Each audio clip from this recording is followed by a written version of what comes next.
My name's J.C. McCauley. I'm Naisha McCauley, and you're watching AccessTV.org.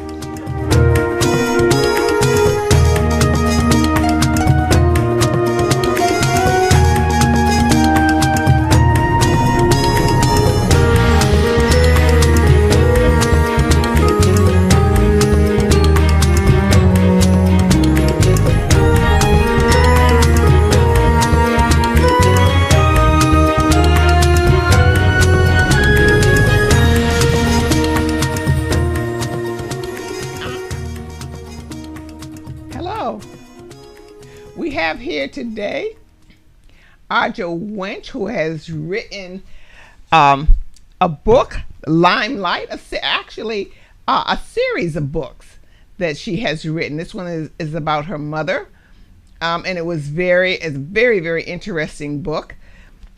And I read through it and I learned a lot. Arjo. I really did. I learned a lot about myself. And one of the things that I learned most of all is, that's right, Cleo, you shouldn't have been there. That's not what you were going to do, you know. So this was a fascinating book about your mother and her upbringing, and which I didn't know some of those little things that and her children and her wonderful husband. That was a wonderful father to you and to all his children. And the biggest thing that I'd like to talk about with you was, you know, when I see your mother and she's talking, I usually don't know what she's talking about. You know, she's warning people and she's saying this and she's saying that. And I said, well, who does she think she is? I mean, what is she doing? And when I read this book, I understood why she was doing what she was doing and why she had helped so many people get into office. Right. I'm kind of gonna stop there and let you sort of talk about the book, but there was no planning. I didn't see a woman who sat down and planned this future. Right. She didn't plan this. She had the skills and the workhorseness. I'm going to say the workhorseness to work for the people that she was trying to get into office. And she was going to get them into office no matter what. She was going to work her tail off. And until I read in the book that until she even got sick, she would still go out there and help people. I want to tell you that there's not very many of us like that. I am not one of these people, and I knew it when I read this book. There's not very many of us like this anymore, and the people who I knew were like this and didn't understand until I read this book is they're gone. Yeah, many of them are. Many of them are gone, and I don't really see anybody except your mother here. And the things that I would just poo-poo, okay, she's just an older woman and she's just talking, you know, and not understanding what brought that on, and she has a right to do it because she's worked for it. Oh yeah, absolutely. And you think that coming from a small town, being a young girl, you know, it was really difficult, you know, trying to just break into that political world. But she wasn't even trying to break into the world, but she ran into her. And then after that, you know, things just started happening.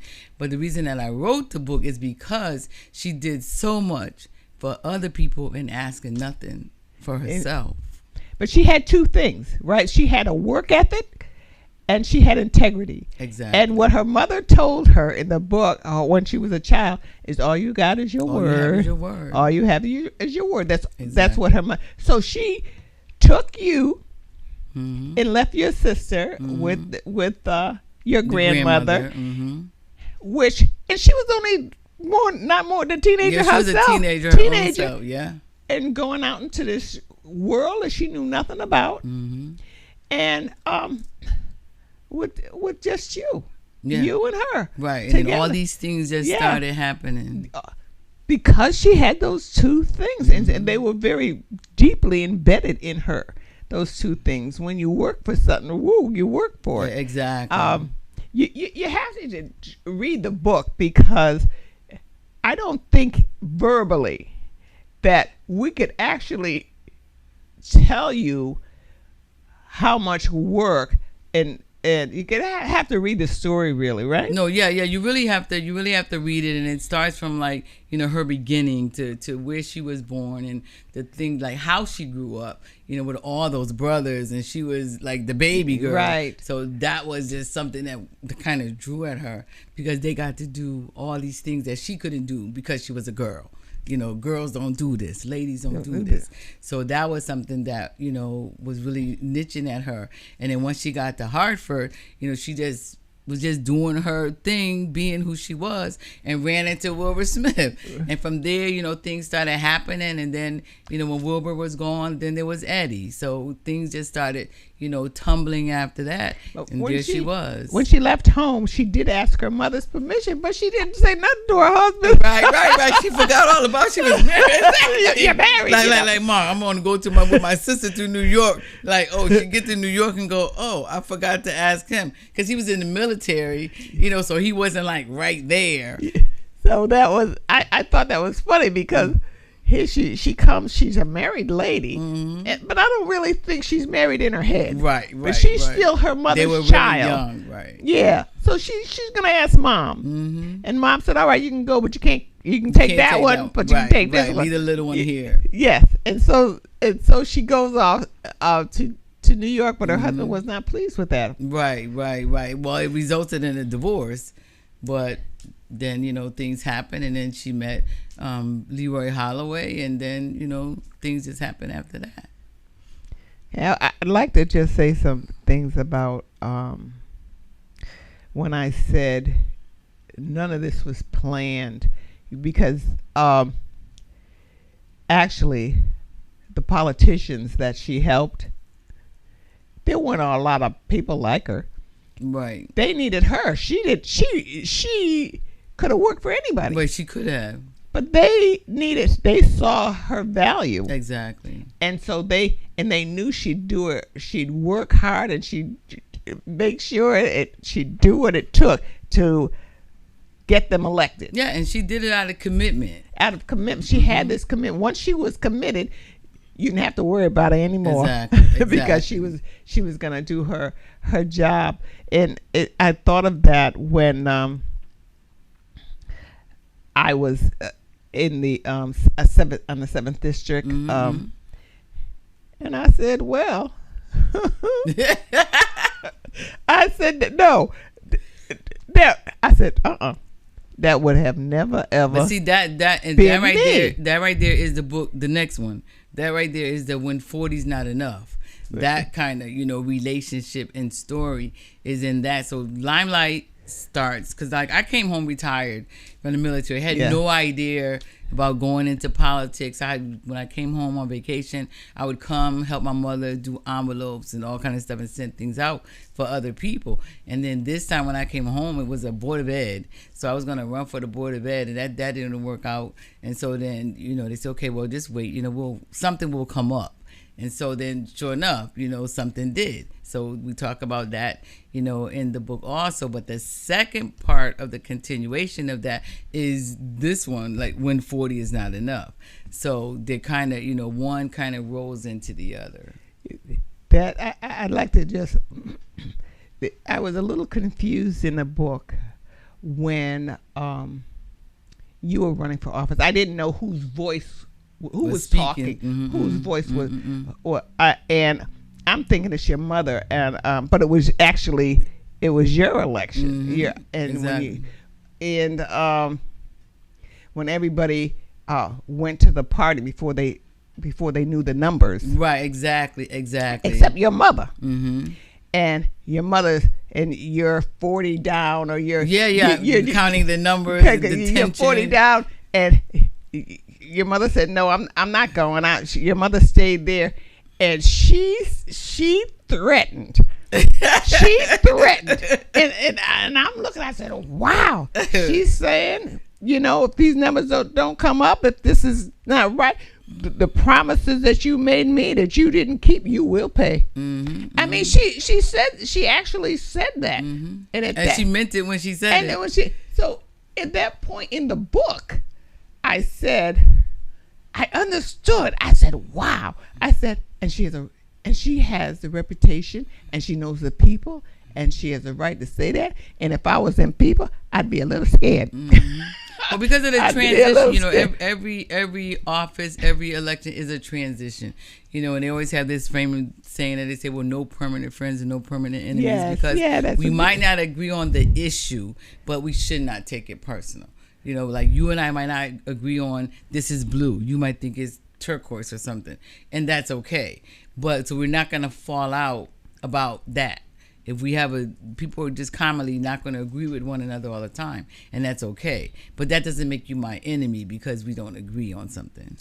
It's just that we just don't agree. But when she was doing that threatening, what was that about? I mean, all right, because people gonna have to read it. I'm not gonna tell them every detail, of the story. It's just that when you say something, you need to mean what you say. If you make a commitment, you need to be committed to what it is that you say that you're gonna do. And if you don't commit or say or do what you said you're going to do, then there's a result. There's a consequence. Exactly. There's a consequence. Absolutely. So I that was very clear. That was very clear. So I got that. But right after that, I realized it was you, not her. That was elected in your excitement and your wonder of how. Yeah, I was so new. Yeah. It was so brand new to me. I was like, yeah, just like a kid.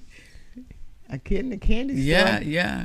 A kid in the candy store before you had to realize all the work you had to do. Oh, absolutely. Absolutely. It was definitely, and it made me realize like all the things that she had done, during her younger years. And so I said, it's time for her to be in the limelight. And so that's why I did the story. Well, you certainly put her in the limelight in the limelight in this book. So I'm just going to hold up this book, and I said, get this book. It's fast reading, but there's a lot in those few pages. So, get this book especially if you're interested in a political life, in what it takes. So if you are not up to this, you are not up to the political life.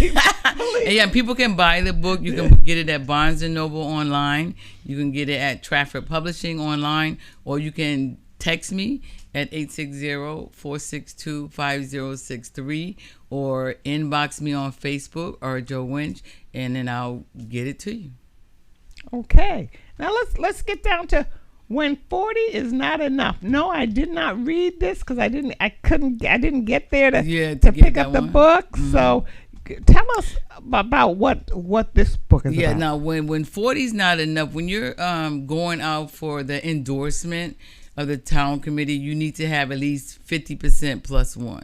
So that year, it was like, I think it was like 76 people were on the town committee. So you really needed like about 38. So just to round it up, we just came up with a number like 40. So the process of trying to get there is what this book is about. Okay, and tell me what's the highlight. I will read the book. You're gonna leave it with me, right? Yeah, I'm gonna leave that copy with you.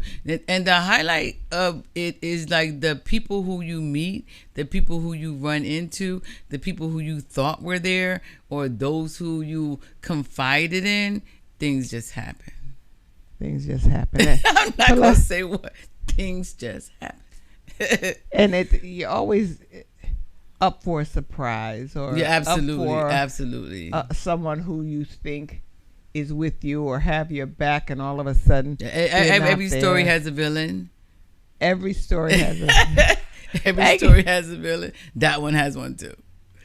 So this is I'm anxious to read it now. Yeah, and they could get it from the same place, Barnes & Noble online, or at Trafford Publishing online, or they can inbox me. You're going to show this stand? Yep, at rjoewinch, yes. rjoewinch.com to email me there that you want to get a copy, or you can text me 860-462-5063.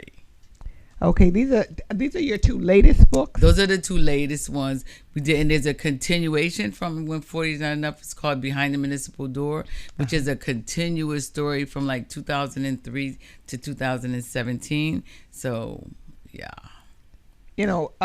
We were talking about people who want to get into the political arena, and Stan and I, oh, come on, Stan and Vicky, we're talking about that. Do you think that, and what they think their political, how do they think about a political life? Why do they think they're right for a political life? I kind of think this would really help them. Limelight, I haven't read this yet, but probably we ought to do some required reading. When we form this required reading, read these two or three books on political life, and before they come and tell us. I think that's a good idea. If you want to have knowledge of what you're walking into, then definitely those two are great starters, so that you understand exactly what you're walking into. Because you think it's like a career that you're going into, like a corporate world. It's totally different. Yes, it's something totally different. Because I truly, after I read this book, truly said, Cleo, this is not for you. But you have a better understanding. And that's why, because I have a better understanding. Now I can think that maybe I don't want to get totally out of it. I want to be effective in some way, but maybe not holding office is my thing. Maybe it's doing something else. Right. And I think that's where I am too. Like, people say, "Are you going to run again?" I said no, but I will help somebody, who wants to run. I'll, give the advice from my experiences, that I've had. But to be political office myself, I'm like, no, that takes, some other person at this time to do that other than myself. So I don't mind helping, somebody who wants to, get started in a political career, but I won't ever run myself. You've had enough. Yeah, I think I've done it. I've been, like I said, been there, done that. And I think that my contributions are different now, to give to somebody else, to encourage somebody else, to feed that information to somebody else, to go forth and do, while I sit in my rocket chair and watch it happen.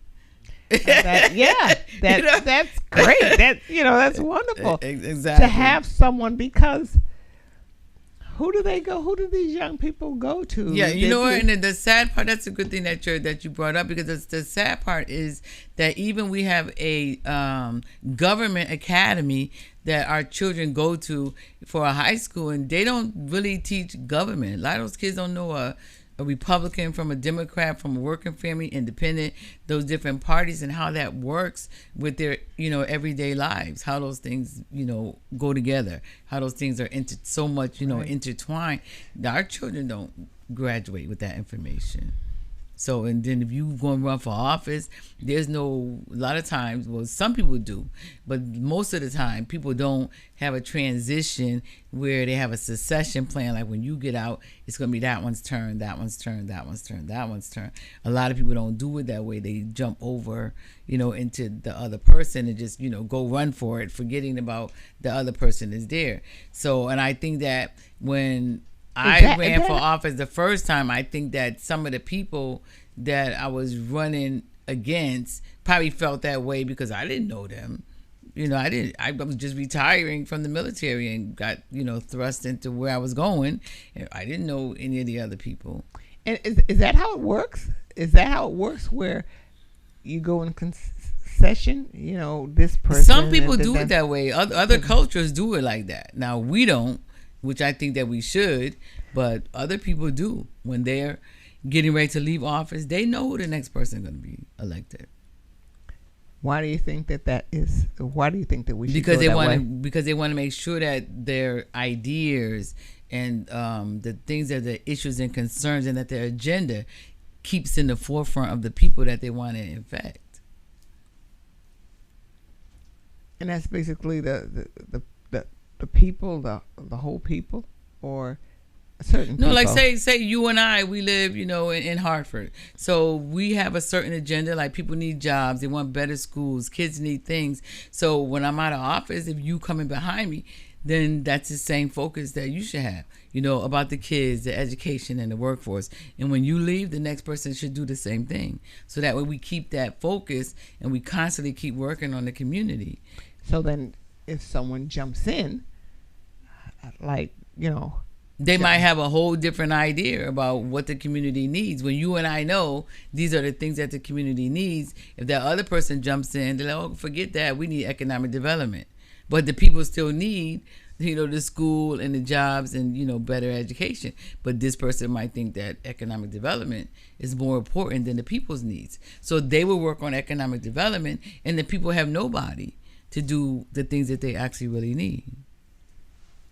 Oh, I see. So that's why succession planning is important. Never saw that coming either. Why don't I see stuff coming? Just saying, so that's why succession planning is important. Because let's take the current things that are going on right now with us and the whole George Floyd, legislation.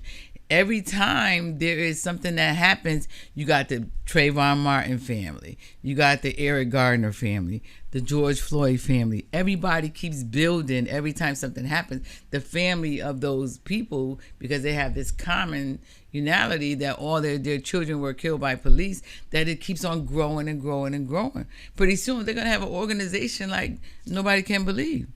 Because every time something happens, they add on that other family. And that's exactly what's happening now. And that's what's going on right now. That's what I'm telling you. They're adding on those families. So that's an organization that's being built right in front of our eyes. And they're to be revered. Exactly. Right now. Exactly. Right now. Mm-hmm. It's, you got to think.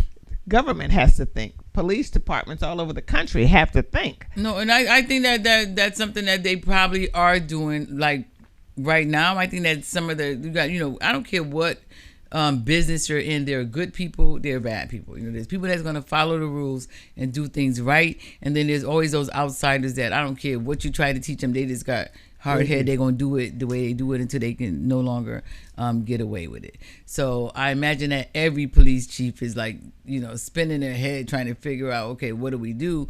Because we taught these people to kill, but they killing teenagers. They killing kids. They're not even trying to de-escalate situations. Now, the only one situation that I really feel bad about was the cop that had shot the girl who was after the other girl with a knife.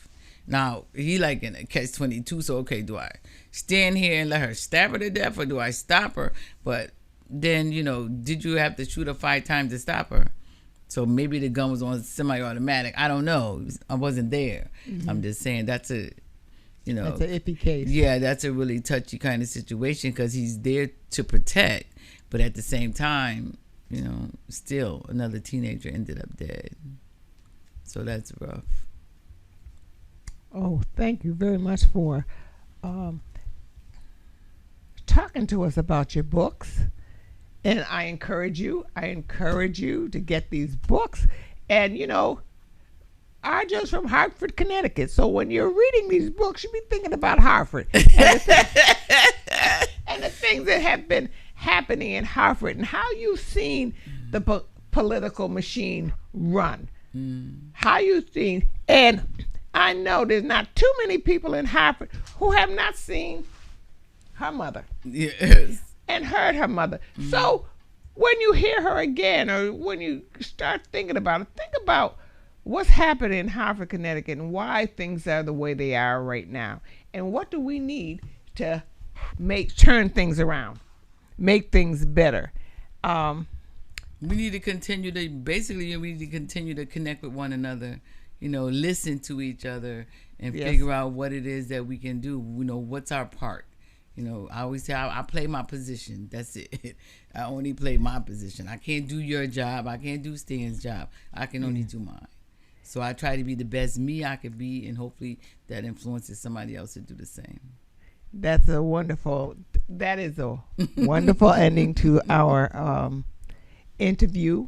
And thank you so much, Cleo. Oh, you're very welcome. Absolutely. Now, do you want to round this up of just to tell us, and overall, why did you write these books? And overall, why are all these books in existence now? What do you want us to take? Well, I've always been a writer. Since I was a kid, I've always written like little poems and stuff. We have our next publication is going to be coming up called Stories from the Hood. So it's a collection of not only my stories but other people's stories, and then we have some poetry and stuff inside there that people have written. So stuff from back in the 70s. So I've always dilly-dallied and written about things. And I used to do foster care, so that was a really cute story. And the social worker said to document things that the kids were doing, so that I can report to them. And so it just started. So this is a cute little story after all these documentations. So we did it, and thank God for my publisher, Trafford. They keep me out of trouble because they be letting me know you can't say this, you can't say that, you can't, like you want to use things, you have to kind of vaguely get around it. Don't say exactly who the person is when you're saying something negative. If you're saying something positive, you could say anybody's name you want, but if it's something negative, you kind of got to play around it. So people who know the people will know who they are, but somebody in Georgia, Jamaica, somewhere, they read it, they'll just know the story, but not actually know the person. So I'm like, thank you, Trafford, for that. Keep me out of jail. How did you find your publisher? That's for people who want to write. I'm telling you, Trafford Publishing is an excellent publishing company, and they're running a special right now. So if you call me 860-462-5063, I'll give you more details.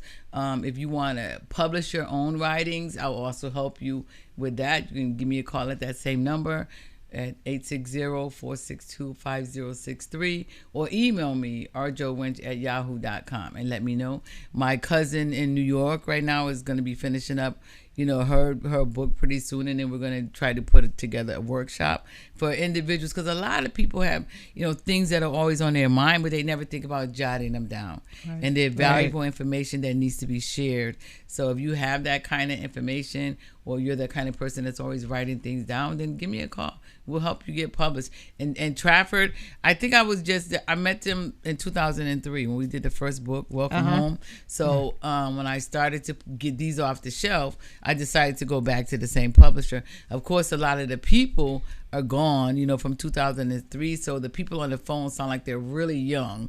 So that means they're really, encouraging, and they really do like great work on your covers and stuff, because they will design the covers for you. And so they've been really, really great to work with, and they're quick. So you can also, I forgot, you can also do us on ebook. So ebook is like about $4. So if you have a Kindle or a phone where you can get PDFs, you can also get the book as an ebook, so you don't have to purchase a hard copy. Very good. What is the difference? I was going to end this, but I got a few more questions there.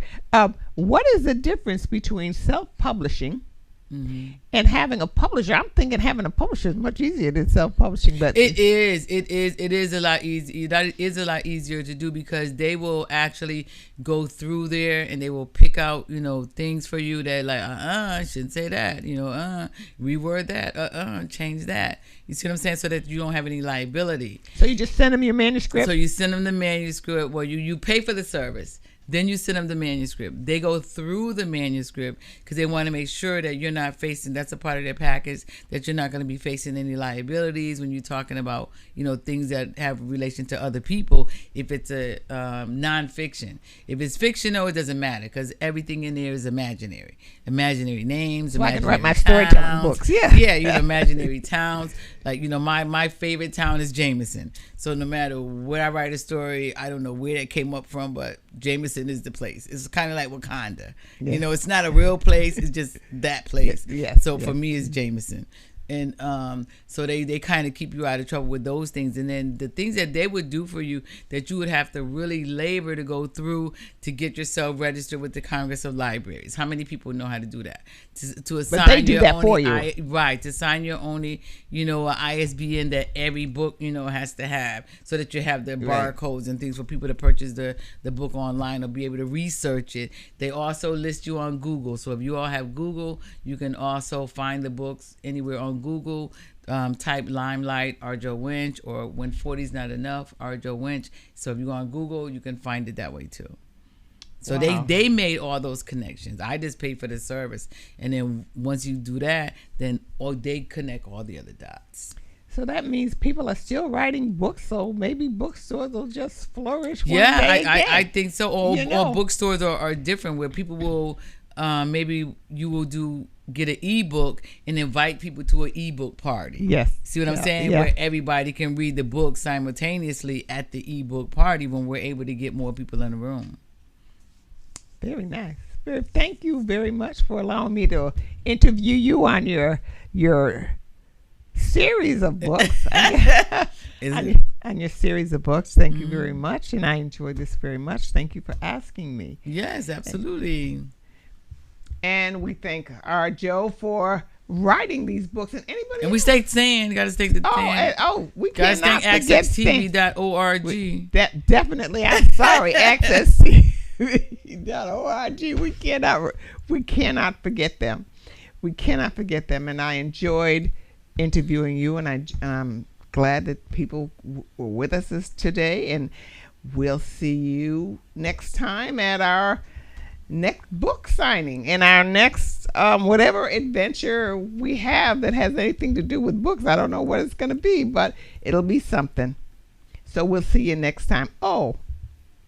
Read a little, write a little, dream big, and I'll see you next time.